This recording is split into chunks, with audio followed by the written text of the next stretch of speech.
up, everybody? Welcome back to the Mind Fluxed podcast. We have an amazing episode from a world traveler today. As always, we're downtown in Indianapolis. Audio brought by Benji Got Beats. Visuals brought by Cheddar Ches. I'm one of your hosts, T-Parm Teach, and my other host, J-Matt. Bow. And we got something for you guys today. We have one of our great friends, but more importantly, a great role model for what our podcast is all about. Somebody who truly follows his dream day in and day out, sleepless nights and all. He's worked with Diplo, Bryson Tiller, Rae Sremmurd, Machine Gun Kelly, Migos, Juice WRLD. He really follows his craft to a T, keeps his head down, doesn't pay attention to what anybody else is doing except for his dream. And so with that, let's welcome Mr. Marcus Jessup, MJ LED. How's it going, guys? What's happening? Nice to see you. Nice to see you. Nice to see you too, man. So tell us a story. What put you on this path? And then we'll start diving into those questions that really kind of separate you from the rest. Well, I started light when I was 14. It's more or less, I feel like it was a calling. I was actually sitting in church one day, really bored, and we had this massive production, one of the mega churches in Indiana, one of the first mega churches in Indiana. And I just happened to look up, literally look up at the lights, and I was just like, hey, I want to try this out. I was just insanely bored. I don't want to sit in church and listen. So I ended up going upstairs to the balcony, and I asked, the ministry if I can run lights that day. Imagine a 14-year-old kid asking to run, a production the size of, who knows, and it got turned down. It's like, no, I can't let you do that. It's a live streaming service. It's online. It's just a big deal. It's like, all right, well, that's cool. Well, I stuck around. I stayed in the balcony. I didn't leave. And then the following weekend, I ended up going back up there. And I sat down again, knowing they wouldn't let me run the lights. And they actually ended up calling me over and was like, hey, we want to show you a few things, how to pull a few faders up here and there. And that's pretty much where it kicked off for me when it comes to how it all started. And a lot of people ask, how'd you get here?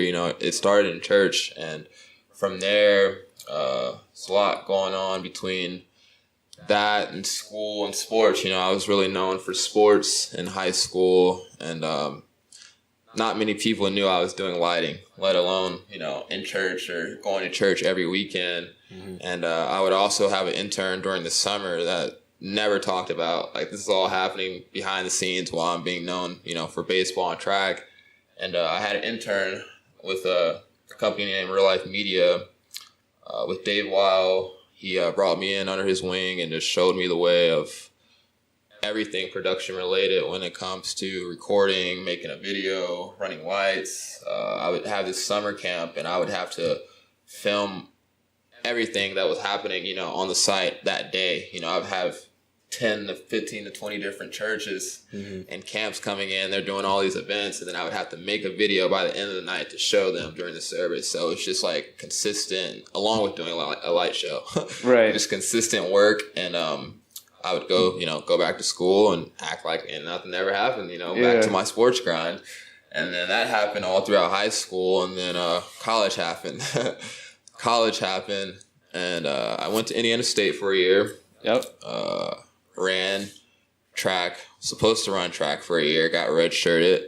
And that's kind of where things really turned for me. When I found out I was, not going to run track my freshman year, I kind of just, went straight into my my plan B in life. And I knew that was lighting. That's all I had. Mm-hmm. And I remember texting my mom. It was probably 3 or 4 a.m. The first month of college, it's just the first month. And I'm like, I'm ready to transfer. I'm letting you know that I'm not going to be here next year. And that was that. I ended up, making that move and that commitment. So I pretty much partied my ass off all of freshman year. Mm-hmm. And it was a great time with you guys and a lot of other people. Yeah. But one of the greatest times of my life. And I'm just glad I got to experience, college. That was dope, for a 4-year, school. And I ended up transferring down to a private university, Full Sail. I pursued that. I have a lot of things to say about that school, but, we made a way and we made it out. And by the time I got down to Full Sail, I was excited. That was one school I always wanted to go to. That was what I told my mom in the text, like, this is where I'm going to go in a year. I'm making it all happen, along with, just training. I was still doing lighting any way possible while I was at Indiana State. No one knew what I was doing, but you would see me programming, designing. And then I took those talents down to Florida, and school, but the thing about this university, it was like a real world experience. So they would keep you on campus, and, you have 4-hour lectures and 4-hour, hands-on, and it was just like a full day experience. So you didn't have time to work or do, anything of that nature. But in the midst of that, I would still be coming home to like study lighting. And I'm like, why am I paying so much money to come home and teach myself? Like, what are they doing? And it got to a point where I made a way, and I started working at nightclubs. Kind of took over the nightclub scene pretty fast in Orlando. And from that point forward, I ended up at the biggest nightclub in Orlando doing light shows. And I was just like, all right, well, I need to get to the next level. I know I'm capable of doing this. I'm capable of, making light shows and, operating and managing stuff of that nature. So I took it to Miami, and that's where things went for me. Next level wise, I was ready for that professional experience of what it's like to put up, big concerts, like in like parks or anywhere, auditoriums, stadiums, arenas. Like, I was just ready. I just wanted it like so bad. And this is probably like where things got super real for me, because it was like all or nothing. Not many people know from that point, I ended up moving down to Miami, but I wasn't necessarily in Miami, and I had a job in Miami, but I had nowhere to live. I knew no one. I dropped out of college. So this was 6 months into going to this private university. I didn't enjoy it. I was just ready. So I ended up dropping out, going down to Miami, looking for a job. I literally walked in, stacked handful of resumes, printed, went down to Miami with a few homies, and just start walking into all these professional, companies like, hey, I'm Marcus. I just dropped out of college. I'm ready, I'm ready for that next level. And I talked to 5 different companies that day, and only one got back with me by the end of the day. Not even the end of the day. It was like halfway through the day. And Everlast Productions, they called me and was like, hey, we want to offer you a job. And I didn't talk to my mom. I didn't talk to my dad. I was just like, I'm in. Yeah. So I dropped out of college. I got a job. Didn't tell my parents. Yeah. And then I ended up calling my mom. I was like, well, I'm moving to Miami. And, she was fine with it. My mom has always, been a supporter. Always. Since day one. She's seen me from my first light show to now. So she's always been there. She was for me. And she was like, okay, we're ready. We're doing it. We're going to the next step. And Miami happened, but I was not living down there. I was living with a friend that went to Full Sail. I was living with his parents. His parents lived about an hour and a half, 2 hours away from my job. I was commuting to work every day. I had to be there by 6 a.m. every day. So on an hour and a half, 2 hour commute to get to about South Beach almost. Wow. So we're trying to, through traffic. Yeah. I would probably be waking up around 3, 4 a.m. Mind you, I'm getting home around 9, 10 p.m. Yeah. What are you going to do? You got time to eat dinner.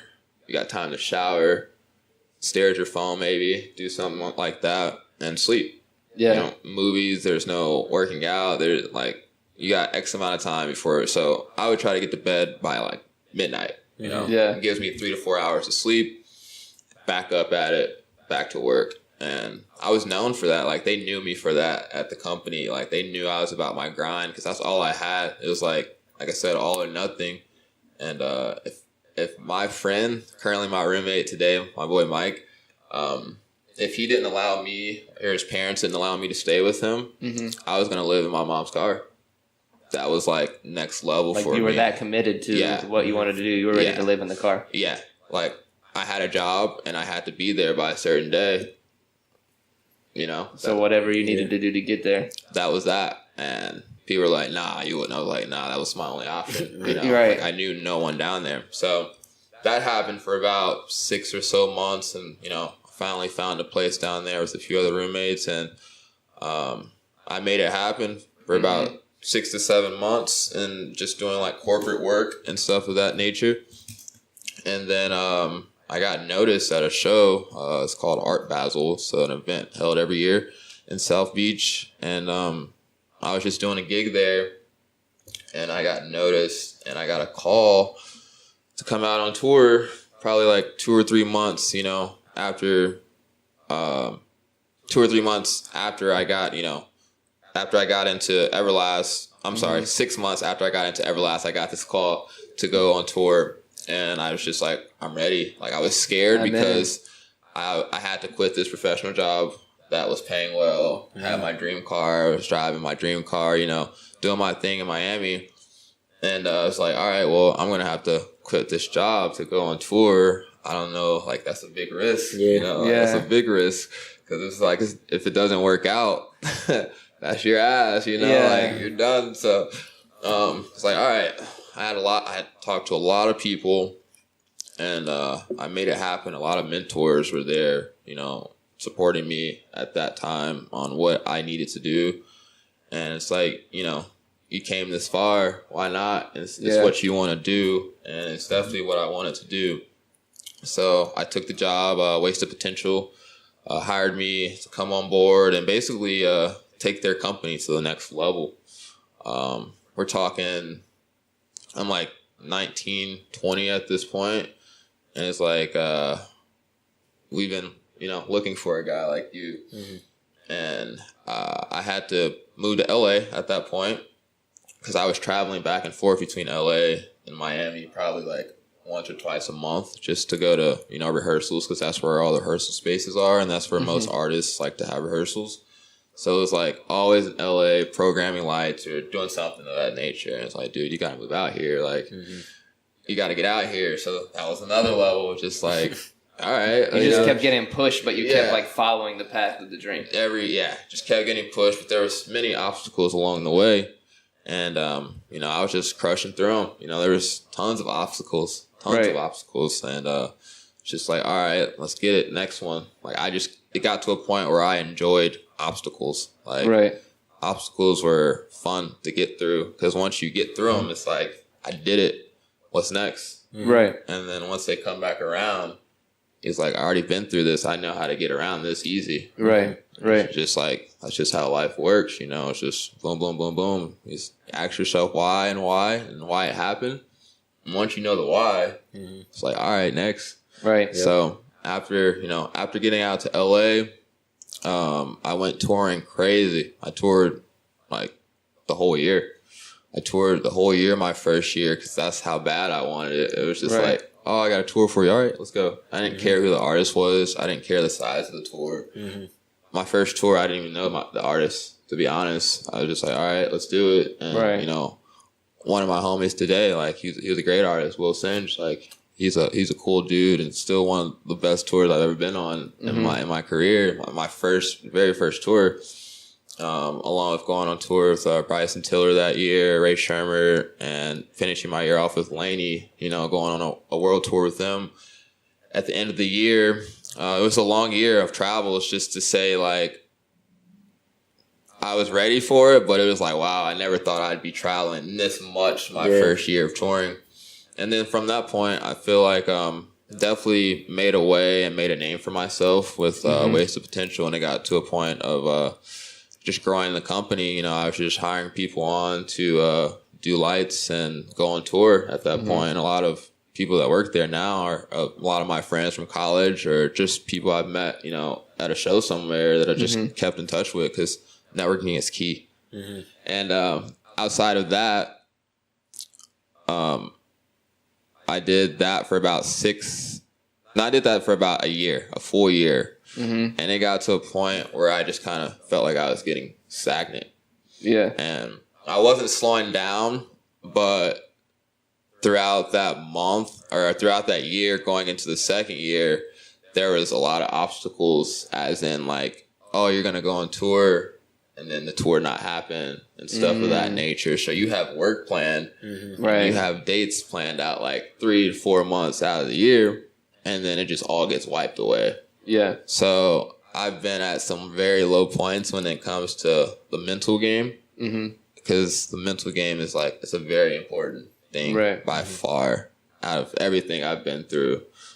Mental, physical, like mental game is real. Well, when did that line cross for you, like mentally, when you were like, okay, I'm not at Full Sail anymore, I'm not in church anymore, like I'm here, like you're across the line and now you're with these artists every day? That line crossed for me, I feel like once I left Everlast, because it was going to LA. I never thought I'd live in LA this early in life. I write goals every year, put them on paper, and, you know, I put them in short term, midterm, long term, and how fast, you know, I want to get them done. It's not necessarily about how fast. You know, I learned that the hard way. So a lot of those goals I was accomplishing within the first month or two. And it's like, oh, well, there goes my entire year. Yeah, basically. So it would just be to a point where I would just be checking off these goals, but I wouldn't check them off to the end of the year. I would just go back and be like, you know, what did I actually accomplish this year? And if I didn't accomplish it, I would put it on, you know, for next year. But for the most part, every year I would write it down, and I would, you know, be true to myself when it came to getting things done. It's on paper. You can't lie to yourself. It's just like, get it done. And I had a big role moving out to LA, so I had to cross that line. You know, I had a huge role, and I was scared. You know, I'm a kid, dropped out of college, and I got to go operate a company, you know, with my business partner and Chad. And that's what happened. And, you know, we made moves. I was scared. Like I said, I talked to my mom a lot. You know, Mom, never ran a company, never done anything of this nature, but all I had was the tools. You know, I've been through it. I've been through companies. I've been through interns. I've seen people do it. You know, it was just about going back to that toolbox, picking up the tools and putting all the pieces together at that point, and it happened. And like I said, it got to a point where I was touring so much and traveling so much where I felt like I was getting stagnant in my career, as in I wanted to do bigger things. And that's what led me on to where I am today, working with Diplo and ASAP Rocky, Erykah Badu, things of that nature. Working with the company Lit Creative with Darius Medina, and he brought me under his wing about mid last year. Just started training me up, you know, just for that next level, another level. It's like, how do you accept all this? It's all coming so fast, and it's just like, how do you accept all of this, you know, leveling up? You know, are you ready? How do you know if you're ready? You told yourself you wanted to do it, but that doesn't mean you're necessarily ready. Right. And it's been a grind. I can tell you that much. To this point forward, I've never experienced the grind of the show prep and, you know, getting ready for the next show, and the levels of the show are just next level. Like, there's no room for error. There's no, you know, you're on a tee. You're with the big boys, as I would say. Like, so much is happening during a show, during a concert, and for our listeners to understand, like, Mark is on this journey. In freshman year, we were on the same track team, right? Yeah. When we became great friends, Josh and I would come to your room during some of the weekends while we'd all hang out or pregame or whatever. And you had your whole room like black lighted and blacked out, and you had extra monitors, and you were doing with lights during the pregame. Like you were playing with lights during the pregame.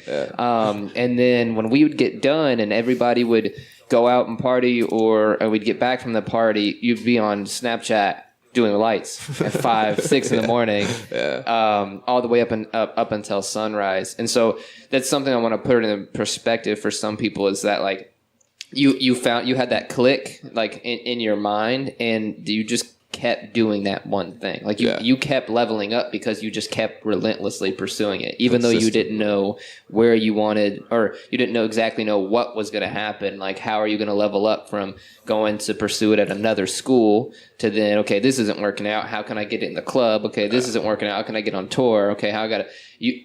whatever it was is like you were following just the same path. Yeah. It just led you in different directions. Correct. And what was that? What was that like mentally? How did you keep developing as a person during all this time? Because if you were working so hard, but then of course you're getting thrown different curveballs and like stuff like that. So how did you cope with going from being like college dropout to all of a sudden you're on tour with some of these massive artists, like getting rushed by fans? I mean, we've got to see it, which was amazing to see that like you guys really get rushed by like crowds and swarms of people. Yeah. And how did you start to like come to grips with like, okay, we're really here? Yeah. I mean, it's all in the head. Like I said, the mental game was a huge factor in it all in this entire experience that I've been through. It's a lot of thinking. It's a lot of thinking inside of your head. Yeah. Like just no one else. You don't have to listen to anyone else. You don't have to take anyone else's opinion. I literally listened to me. Every move that I made from college to dropping out to everything to this point has been like, what do you want and how are you going to get there? Simple. And it brought me this far. If I was listening to someone else, it would be someone else's dream and someone like, why would I want that? It's not me. It's not my choices. Mm-hmm. So I feel like with the mental game, I just did a lot of thinking in home, when no one would ever even be thinking about me, noticing me, talking to me. I'm just talking to myself, thinking to myself, writing it down, putting it on, pictures, research, anything that could just keep me focused on what I needed to get done. It was all in the head. And when obstacles came, like I said, I enjoyed obstacles. I'm a very positive person. So it was rare for me to ever have a negative vibe, negative attitude. I would wake up like, let's get it every day. Like, let's get it every single day consistently. And just to know that I had support there, my mom, my sister, my dad, that's all I needed, when it came to support. And then everything else would just come with it, like I knew, the fans were going to be a thing. I was afraid of that, I thought that out in my head a lot before I got on tour. Like, God, I don't want to be famous. I don't want to be, on that platform of, people, life under a microscope. Yeah, watching me. So that was a big thing that I had to get over going into tour because, I was still young and it's like you're, on the tour bus, you get off the tour bus, like, who's that guy? And the next thing you know, they're trying to talk to you. I'm like, yo, I'm just here to do my job, Right. Right. So it just got to a point. Why I'm here. You know why I'm here. Right. It's like, it just got to a point where I just had to accept it. Literally, like, what are you going to do? Are you going to crack and be like, I can't do this because I don't want, to be famous? Like, I had to accept the fact that you work with artists, they're famous, and that's that. Mm-hmm. What comes with it comes with it. If you get caught standing next to an artist, you got to accept the fact that you're standing next to the artist. What do you expect is going to happen? Like, people going to just walk past you and not taking pictures? Like, so it's just to a point where it's just, you got to move how they move for the most part. And that's a big, big factor in this industry because it's our job, You can't really get starstruck with these artists. There's no point. You see them everywhere. You see them festivals, all, it's nothing new once you get in. So once I got used to, all the hype and all the craziness, and it made the mental thing a lot more easier. It is a lifestyle, not for everyone by any means. Mm-hmm. And a lot of people say, oh, I like the fact that you can travel. I wish I could do that. I'm like, you have no idea what this takes. Has that taken, well, I mean, I know it has a little, so like what type of, traveling that much, like what type of toll, like has it like took on you? Physical for sure. You're always moving. So once I'm home, I like to really like relax. I don't like to do anything besides program. I like to just stay home because I'm always moving, and it's kind of funny because people, we like to go out here and there, but it's just like, what's the point? We do this for a living, all my roommates. So it's like, we do this for a living, but I definitely say just the physical health. Working out is a thing, but I've tried to wrap my head around it so much, at least for me. I'm pretty skinny and I move a lot. And it's just like by the time I get done flying and going through airports and doing whatever that may consist of, and then going to the gym, it's a big toll on my body for sure. It's huge. So I think I put in massages for the weight room. You know, I'm better off of getting massages 2 or 3 times a week than busting my ass in the gym because I'm already busting my ass. You know? So that's just how it works for me. And then I just, you know, try to keep my health side up on the food end and things of that nature.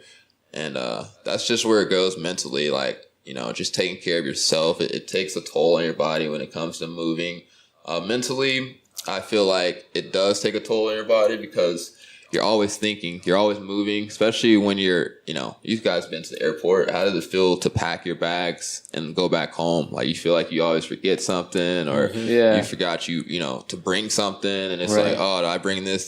So imagine like moving every day. You know? Yeah, like literally every single day of the week. like getting on a bus or getting on a plane to go somewhere else. And that was one of the most mind-blowing things to me is, so for our fans, last time Marcus was in town. He was in town with Machine Gun Kelly, and he brought Josh Sanchez and I to see the show. It was an amazing experience, but then to see the level of production was even cooler. Yeah, and then that was our first time, you know, hanging out after the show, just being like normal. It's like that's your like normal life is to be with these artists or to be, you know, on this tour bus, and then you guys got to leave at like 4 o'clock in the morning. Yeah, and your guys' shows are, you know, 7, 8 o'clock to, you know, 10, 11. Then there's another artist after, and you guys are in this like evening schedule, but then you still have to do things in the morning. Correct. And it was exhausting even for us to just like, wow, like how do you balance this all the time? Like, because everybody wants to be famous, but then after seeing that, it's like it's like almost terrifying. Yeah, you guys are really, really on the go. Yeah, it's definitely the Entourage like lifestyle. If you've ever seen the movie or show, it's very similar, and that was a big factor for me. I've come a long way since my first tour and my first year of just traveling. I was bad influence on myself. Mm-hmm. I would be the one to, you know, wake up and just start drinking and smoking just before, you know, going in and having to talk to like 10, 20 crazy dudes, like how to put this stage together. Like, all right, that's what we're doing today. You know, I've done this about 1,000,000 times. So I'm just like, you put this here, you put this there. I'm directing, you know, I'm a lighting director. Mm-hmm. That's what the LD stands for. And that's what it came down to. It's just, dude, you're not going to last in this industry if you know, decide you want to drink every night and wake up and, you know, I would wake and bake and just be like, all right. And I realized that alone just is like, yo, you got to chill out. So, with that being said, I just, you know, slowed down with drinking like a lot. I mean, the drinking was easy. We have these things called a rider, and on tour, it's the person that goes out and they buy a list of stuff. Whatever's on that list, they bring it to you. So you wake up, it's like, what do you need? And it's like, all right. So every day the artist would have a rider, and it's like the same liquor, same bottle. So it got to a point like, if we're not drinking the liquor, it's just stocking up. What am I, 14, 15, or I'm 16, 17? It's like, oh, free liquor. Like, this just became normal. And I had to put my head back on a swivel. It was like, yo, like, you're here. You're not here to, you know, waste time. And I'm just blessed that I was able to learn, you know, at a young age, and then just wake up, you know, just within my first year, I was able to really open my eyes and be like, you're here for a reason, let's crush it. Yeah, because that could have been a dangerous path. Oh yeah, for sure. And I feel like I've already taken a few tolls on my body just from traveling and doing crazy things, you know, just being on the road. So I'm definitely woke when it comes to taking care of myself. Yeah, you guys seen some stuff, so it's just like I'm there, you know, and I'm ready just to keep leveling up and going to that next level and just doing big things. That's really all I'm trying to do is just do big things. And the age has never really bothered me, but it's definitely been obstacles at certain times, because like you have to tell these guys like how to put a stage together, and you're like 20, 21. These guys been in the industry for like 20, 30 years. So it's like, who is this, you know, little kid trying to tell me what to do? So it's definitely been, you know, that alone, just being in the industry at a young age has also been an obstacle at times. But it got to a point where I had to grow up myself. It's like like I said, you're here. Like once you get that opportunity and you're up to the plate, like what are you gonna do? Yeah, right. And that's the beauty, especially nowadays. Like, because age is literally like irrelevant. Like, obviously, you're directing, older guys who've been in the game, but I mean, that just shows the importance of skill. When you develop a skill and you develop something that's truly valuable, age is literally irrelevant. Yeah. It's just like the value that you bring, and obviously, you're bringing a lot of value, which puts you in a position to, be able to direct certain people and whatnot. And I think it's crazy too that you've been building that skill since 14. And honestly, I just keep thinking, since the beginning of the interview, I keep thinking when you say you looked up in church, I just imagine you looking up the guy. Like, literally, it was a true calling. It truly was, and it was just something I always stuck with. Never talked about it.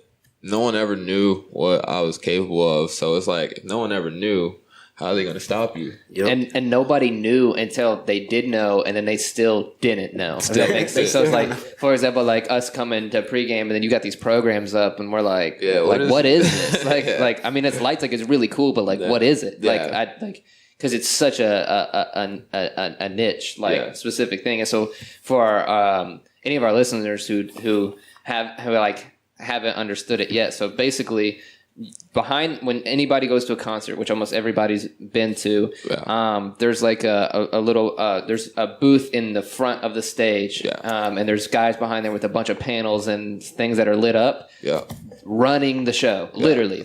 Like literally everything, all the lights you see, all the, video. You do pyro and everything too, and video, special effects, confetti, all CO2, everything that you see in a show is just, it's ran by someone's programmed it, someone designed it. It's like, you're not just sitting there watching robots, you are essentially, but someone's programmed it beforehand, and that's just how it works. I just consider myself, I tell people I'm a ghost, I just walk into these rooms and they have no clue that I, may have designed it or programmed it. And it's just like, I feel like it's I like it, when it's a benefit just to go in a room or not even have to be in the room. I've done tours where I've designed them or programmed them and they've just went around the world and I stay home. So things like that is like, I forget about stuff like that. I'm like, man, I got like 3 tours on the road right now that I programmed and I'm not even in the room, So I like the fact of that, and just people being able to see my work around the world, not necessarily knowing that I did it, but it's not about knowing that I did it, because that's not what I'm here for. Right. I'm just here to do what I love, Right. Once you find, what you love, I feel like you can't really be stopped. Right. It's like the difference between fame and notoriety. Fame is when people know you. Notoriety is when people know your work. And it's like, it's a lot better to know your work specifically. Yeah. But what was it like to shed your identity, for example, as an athlete? So we were teammates, right? Yeah. And I stayed on the path of an athlete, and it went really, really well for me. But when I graduated and had to just shed that off my schedule, something that I'd been doing for a really long time, and transition, I mean, it was like a rough year. I mean, a lot of other things happened in my life that kind of obstacles, you know what I mean, in the way. But shedding something that you've done every single day for 4 to 6 hours a day for like years, and just like shedding that and moving on to something else. How did you pour that energy into this other craft? Or what was it like shedding that weight as like, no, I'm no longer the track guy, or I don't play baseball anymore? Yeah. I think it was honestly for me at the time pretty easy to shed track away, because I was only running track for 3 years when I got to college. I got noticed junior year in high school, and I didn't really have a passion. Passion. It's a big word.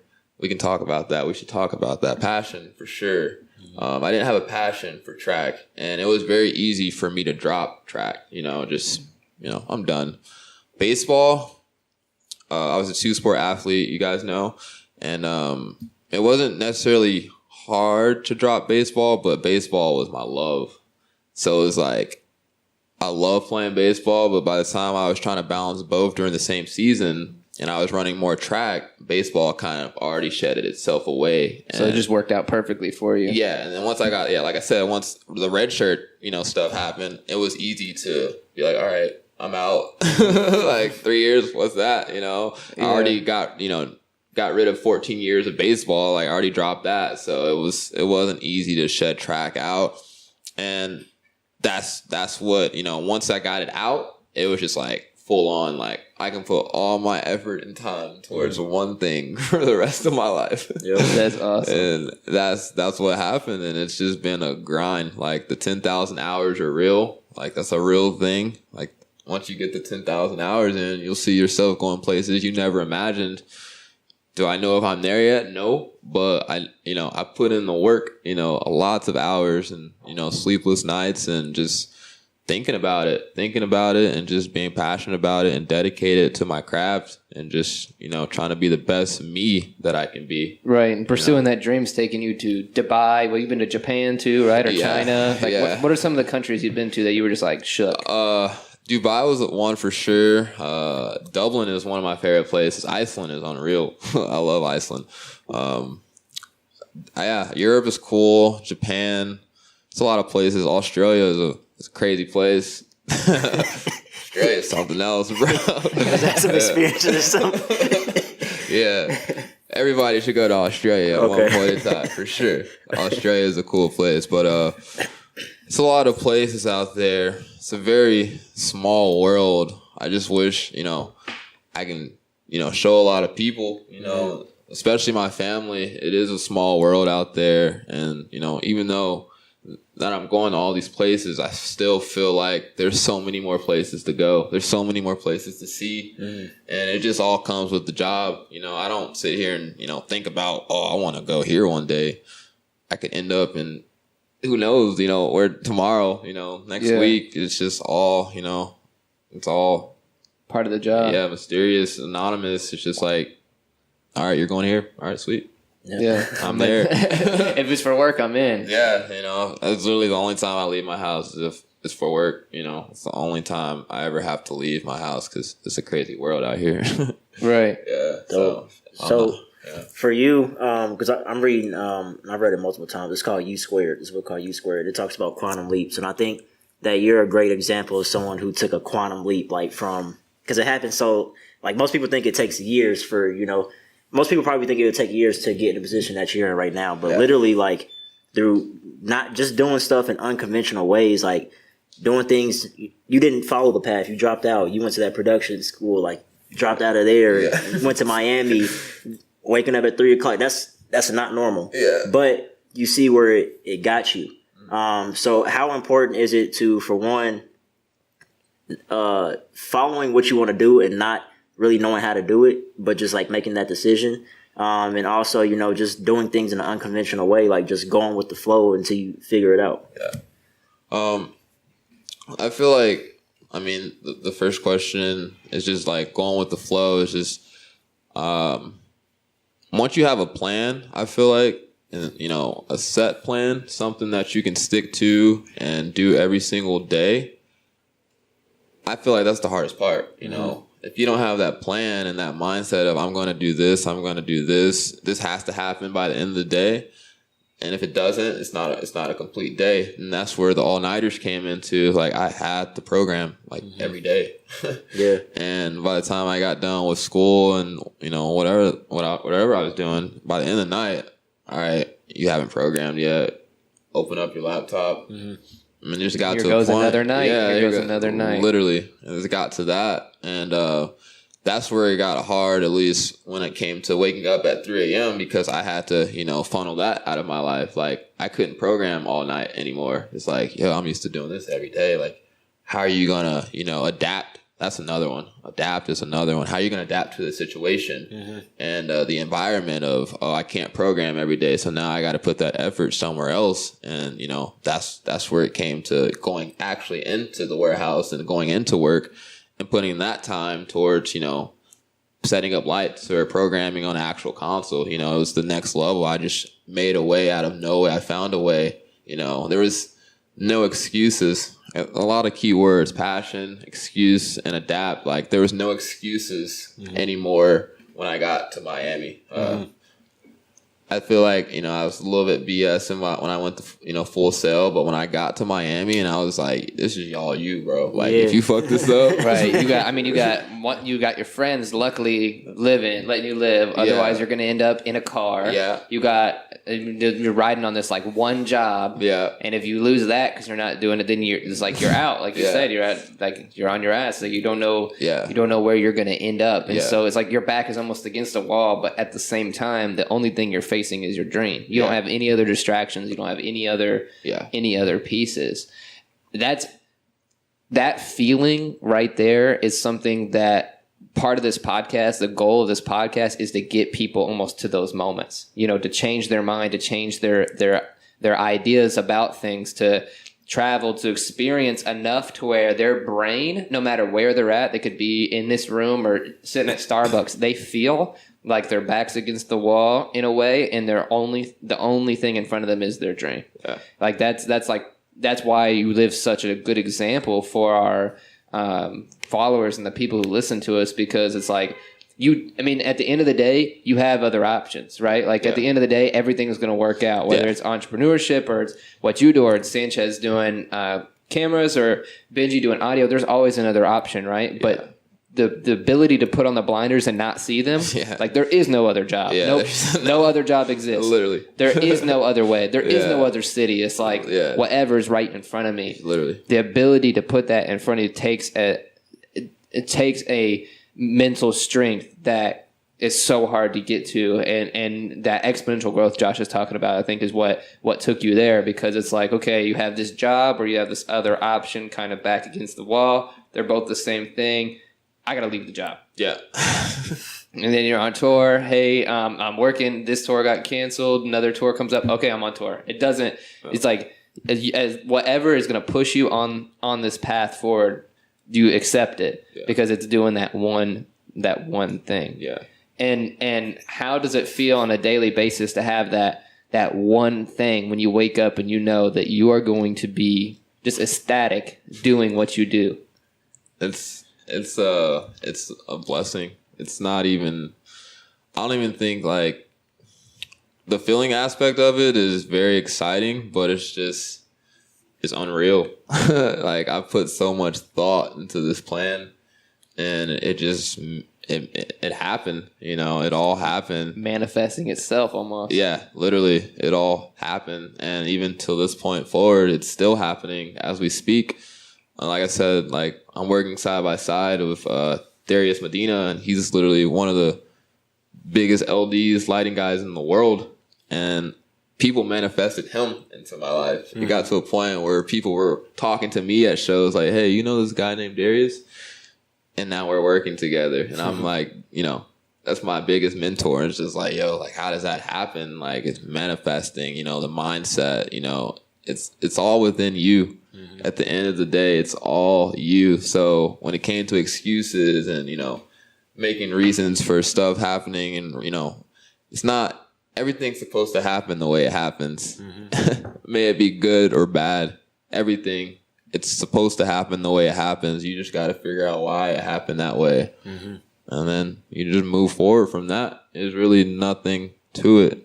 Everything happens. It's like so simple and cut and dry. That was a bar. That was a bar right there. For real. Like you can't think about it too much. You can't, feel bad about bad things happening to you. You can't, that's how life gets to you, That's how you get stagnant. That's how you, fall backwards. And that was one thing I stuck with. I never wanted to go backwards, ever. Never wanted to go backwards. Right. I always told myself I would never go backwards. May it be living, may it be an artist,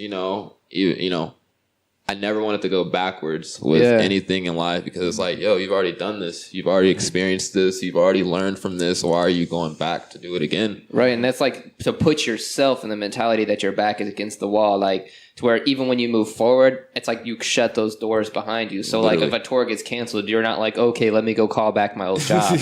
Let me see if I can get my old job back. On to the next artist. Like, I'm on to the next thing. I got to move on. I got to move on to the next show. Yeah. And do you think having that mentality, because now you meet, hundreds, thousands of people traveling all over, people are in and out. I mean, I remember when we were here, we all went to go get food, right? And, obviously MGK's right there, Rook's right there, like people who are world famous, people with millions of followers, and, getting rushed and followed.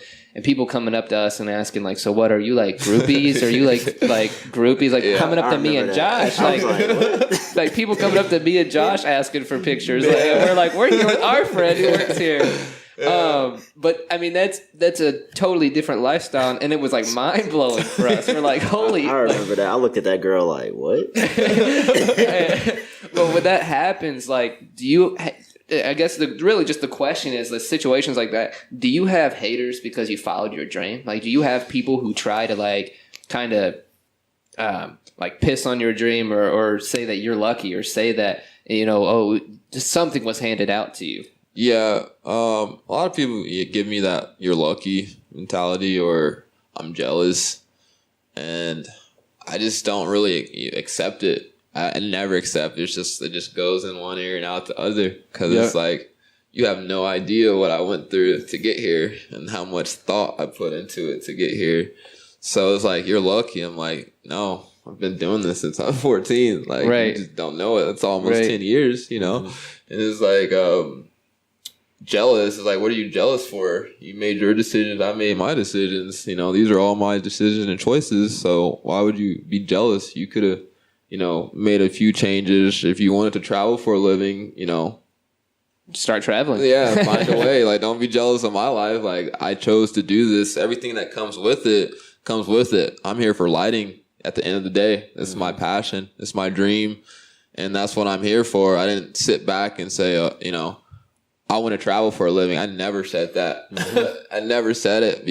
Never thought about the traveling. I just like, oh, this is going to happen. Right. And you never said, I'm going to be like with this artist like every day. I'm going to get these fans. I'm going to get these followers. It's literally like, I'm here for lights. Like, I love lights. I'm here for lights. I'm here to put on amazing shows. I'm here to pursue my artwork. That was my focus. And once, the groupies and stuff happen, it's that adapt word again. You got to adapt to the situation and, figure out a way how to make it normal, for you. And it's like, this is going to be a common thing. So you might as well accept the fact that people are going to want to know you. People are going to want to know what you do. So who are you? Right. And well, outside of work, then when you start to become friends with these artists or just these people who other people like idolize, like especially in the United States, like we really idolize like celebrities or influencers. Yeah. And a lot of people do, right? And so I saw one of your posts where it was on your story, and it's like, when people ask if I meet the artists I work with, and you're in the background as Odell Beckham Jr. and MGK shaking up on his birthday, and there was like Michael B. Jordan there, and you could just like go to the pictures on this stuff and you see like literally every celebrity there at the party. But you guys are all, that's like a regular party. Yeah. It's like just all you guys, like, but other people see it as like they would give their life to be in that room. And when you kind of like graduated that level, like you're here, like all these people are just normal human beings. Literally. What did that do for you, like mentally? Like, because it's got to be stressful those first couple of times you're getting on the road. Like, first of all, you have your show, your dream, right? Like, first, I cannot mess up this show. Like, this is my dream. Facts. And then you have artists who also, like, you yourself as an artist, like, be very particular about how you want a show ran or how you want things done. And then you have all these obstacles thrown at you, like, oh, hey, your flight is delayed 2 hours. And you guys have to be on the stage when you get there an hour after you get there, right? Or your bags are lost and you have your laptop in your bag or something that has the whole show on it. He knows it. like things like that. Like I don't think people realize like all that stuff happens to you on a weekly basis. Yeah, like you're just trying to work. And be, like just a plane being delayed 2 hours can throw off a whole show, and you're with an artist, right? Like you're with artists like Rae Sremmurd, you're with the Migos, like and something gets thrown off, and they're all trying to pursue their artwork too, and be like normal people at the same time. Yeah. And when you say like obstacles, it's like I'm trying to put some of those out there, some of the stuff that you go through, because people try to say like for example, you're lucky, or Yeah. you have it easy, or Yeah. oh, they're going to pay for your flight and send you there, and then you're Yeah. like, okay, I got to sit in the airport for 8 hours Yeah. with nothing to do Yeah. in another country Exactly. where I can't even read the sign. Exactly. Yeah. And so when that stuff started happening to you on a daily and weekly basis, is like, when was the shift in your moment that like, you know what, this is going to work out. It's going to be fine. I'm going to be cool. Like, I'm here to work, and so are these other people. And like, I'm on my dream, so it doesn't matter. Yeah. When did it switch in your head that like all this other like stressful stuff, bag loss, clothes, delay, whatever, is just like, screw it. Yeah. It's definitely a roller coaster for that mentality, for sure, because there was just so much stuff happening. And once it was happening, it was just like up, down, up, down, up, down, up, down. It's just like, all right, when are you going to get your shit together, you know? Mm-hmm. And like I go back to, it's all in your head, you know? That's when I started telling myself all the time, making it a consistent habit, another word, of just, I'm going to do this. It's going to be a great day, and I'm just going to go about my day in a positive way. Like, what else could go wrong? If it goes wrong, it's probably your fault, or it's probably something in your head telling you that something's going to go wrong. Yeah. So the artist aspect of just getting to know the artist, and, you know, it's almost like family on the road. It's all like we're there for each other. That's all we have is each other on the road. You know, maybe a large tour or a small tour.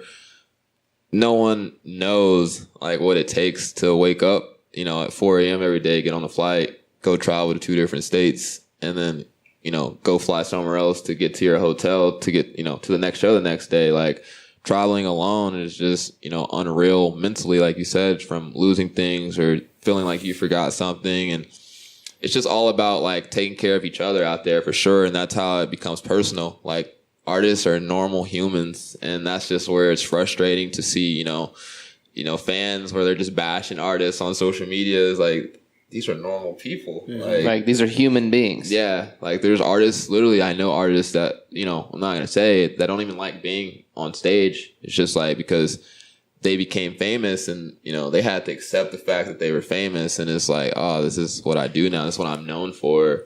I got to make money. You know, I got family and stuff of that nature. And it's like, these are real people. So it got to a point when I saw it from that aspect of like, you know, there's nothing different. We're all here to do our job. It just, you know, it became the norm, and the mentality was definitely, it became more easier. And once I, you know, switched it on in my head to, you know, get my shit together and keep it together, it was just like no stopping. It was a positive mentality all the time.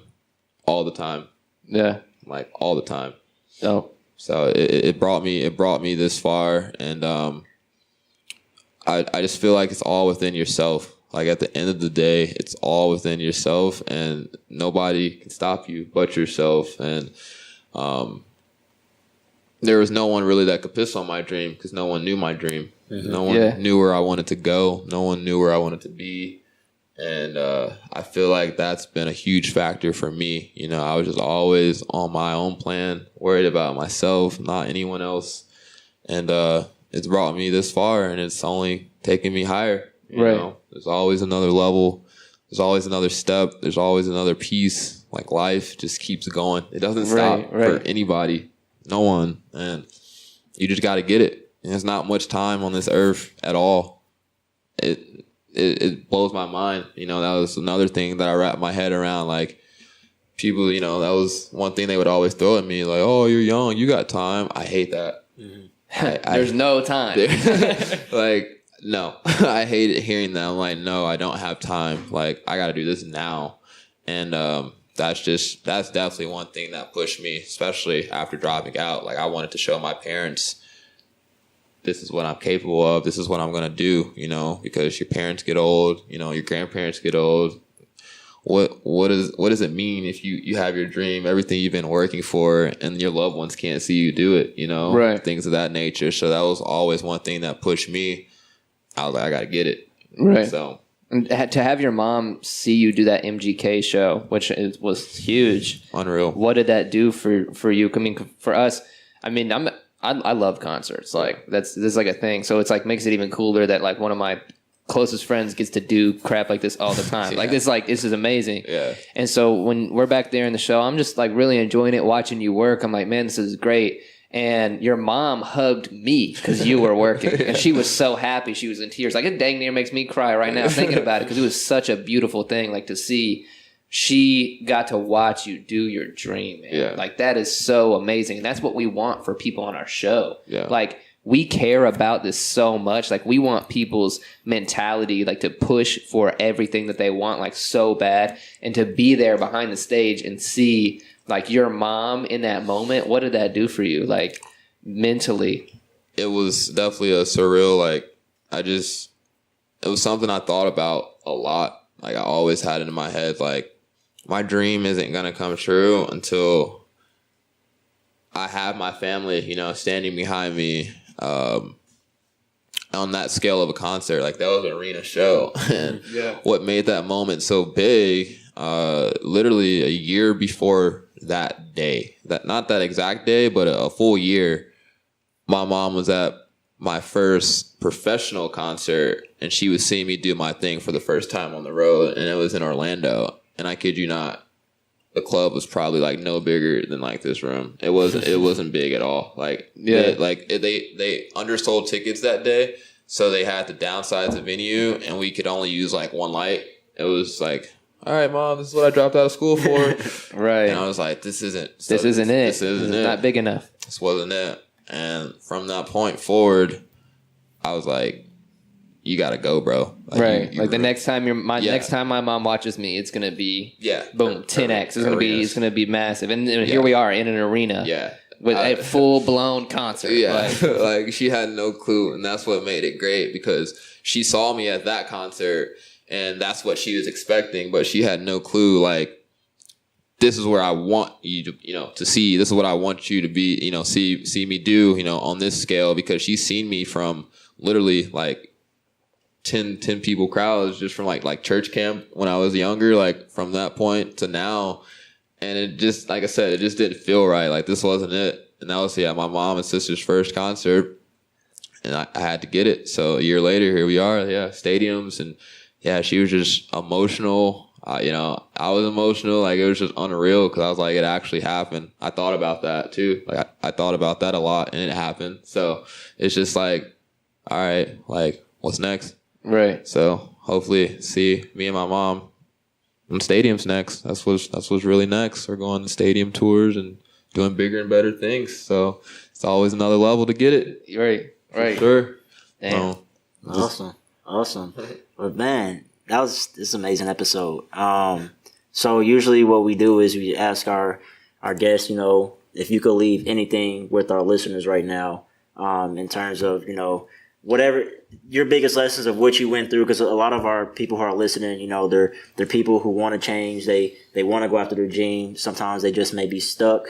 So like, what advice would you give to our listeners on just, you've already given a lot of gems throughout, you know, this whole hour we've been talking, but what would you leave with them to just add some value? Just a few that should stick with you. Like I said, everything happens for a reason, good or bad. You just have to figure out, you know, why it's happening to you and why it's happening that way, and the timing of why it's happening. Mm-hmm. You know, like I said, age is just a number, but you may not be, you know, supposed to be doing that till 2 or 3 years down the road, and you're trying to rush it, you know? So I feel like, you know, once you get through the obstacles of figuring things out of what you want and listening to yourself, being able to adapt to the situation, you know, when bad things happen, you got to adapt to those situations and find ways around them. Figuring out your passion, you have to figure out a passion for yourself or a love for something, like anything, you know. Once you figure that part out, I feel like nothing can stop you. Like, that passion word is a big word, because there's so much power behind it. Mm-hmm. Dedication, effort, like, how much passion do you have for your craft and what you want to do in life and where you want to be in life? And dedication, you know, every day, waking up, doing the same thing every day, all-nighters every day. That's what I had to do to get the job done. No one's up at this time. No one can text me. No one can talk to me. It's just me and this computer, and I'm going to program. Mm-hmm. You know, like, that was dedication for me, and I made it, you know, a habit. And that habit became something that I get paid for to do every day now. So that alone is just like, there's a lot of things that are going to come at you, and you just got to accept it. You have to accept the fact of what you're going through and move on and live and learn. Live, learn, and love. So, you know, all three of those things are just big factors. You know, you being you is one thing, but how are you helping others and, you know, going about treating others? You know, I'm always been a positive vibe, you know, always sending positive energy, and it gets you a long way just from, you know, saying hello or holding the door for someone or just smiling, and, you know, little things like that could go a long way.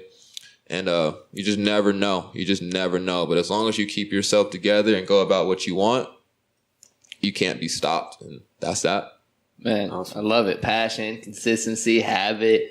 My last piece to wrap that up before we go into kind of our closing thoughts right there is the show must go on, man. Show must always go on. The show must go on, and that's something that's very real in your life. Yeah, it's been very real when you put that back against your wall and you chase that dream. Obstacle, it doesn't matter. The show must go on. Delay flight doesn't matter. Lost a laptop, broken. What doesn't matter? Fans rushing you, doesn't matter. The show must go on. The show must always go on. So where is the show heading right now for Marcus? And you can keep as much as you want to yourself, but let us know or let our fans know just some of the things that maybe they can look forward to in the futures, or kind of how you set. So when it comes, you said it right. You know, you said it right here, and it had some of that stuff accountable. Yeah.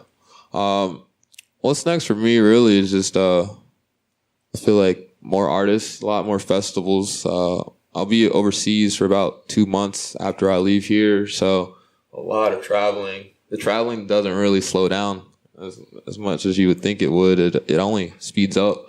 So a lot of big shows coming up. I'll be working with A$AP Rocky a lot. I mean, there's not much to hide. You know, you'll see me working with who I'm working with. So that's what's ahead for me, and just leveling up and getting to that next level of pretty much just staying in the realm of arenas and stadiums. Like that's where I want to be right now. And who knows what's going to happen after that. You know, you may catch me at the Super Bowl or something. Or, you know.